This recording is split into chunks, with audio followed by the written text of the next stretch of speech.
Welcome to the Encaustic Edge. I'm Melissa Stevens, your host, and today I'm going to be talking to you about Stylus. So with the Stylus, I'm going to show you how you can create texture in your encaustic painting using the Stylus. There are lots of different stamping tools that you can use with different designs on them. And there are a number of different heads that you can put onto the tip to do different jobs. Another thing that you can use are these great alphabet. You can get these stamping tools in lots of different styles of font, and you can interchange the tools that you would use for a stylus as you would for tools that you would use for a wood burning kit. So what I've found to be very cost effective is to buy a wood burning kit, because you get a lot more tips with your product and it tends to be a lot less expensive than the wax stylus is.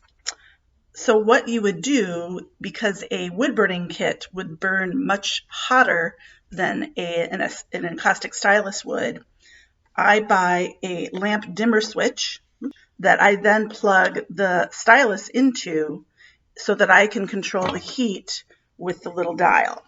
So here is one that is in working order. And as you can see, it's had a lot of use, pretty dirty. But I go ahead and I mark my dial so I know the different heat temperatures for different effects. They work together and they plug in together, so it somewhat shortens the distance of your cord. But I find that this is a really great way to work with the wood burning tool in a way that's really effective and saves you some money. Let's have some fun. So I have a new tip on my stylus pen. It is heated, and as you can see, it works like a calligraphy pen. It's got a pointy tip, nice narrow tip that I can do a lot of detail work. And then there's an opening here that goes down the center of the needle. And then I can take in this case, I'm doing an RNF cadmium orange and just a hard block. And when I set the pen down onto the block, it immediately sinks in and starts sucking up that encaustic paint. Now I can use it to draw a line across my image in whatever fashion I see fit. So I can do a nice smooth line. After using the stylus, I do not need to go in again with more heat because I've already applied it with heat. So let's go ahead and do that one more time so you can see that. And then I'm going to show you how you can use it to stamp.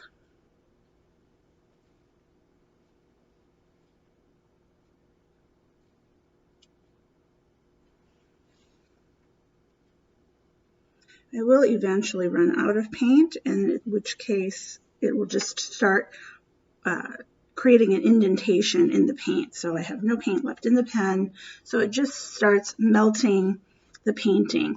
I can easily, fuse that out, or I can choose to fill it or utilize it within the painting. I could also just go back in there with my pen. It's going to start possibly with a little blob and maybe not in the same line. So there we go. So now I've got my lines, and I'm going to go ahead, I'm going to take the tip out. What happens is some of that paint will sometimes get lodged in the little slit, and so it's really important to clean the tip. And I normally just use a paper towel to quickly go over the top portion of the tip. But then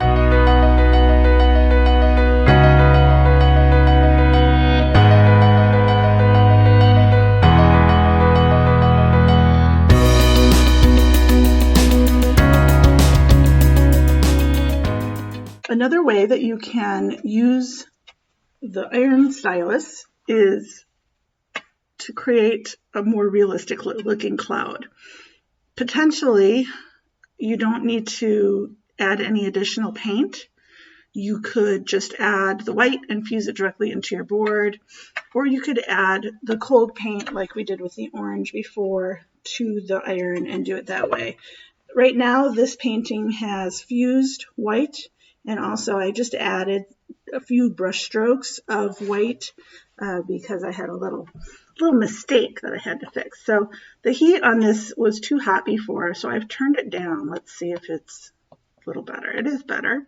So what I do is I just kind of run my iron across the paint, and it smooths out the paint in a really fun and beautiful textural way.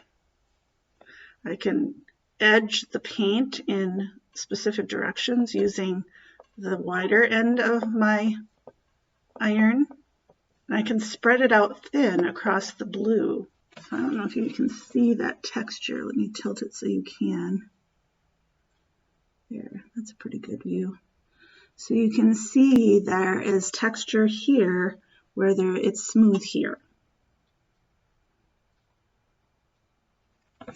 To me, it just makes for a much more interesting looking painting. And it really emulates the sky in a realistic way. We all like to look at clouds and see the shapes in them. This way it gives them personality, just like the painting.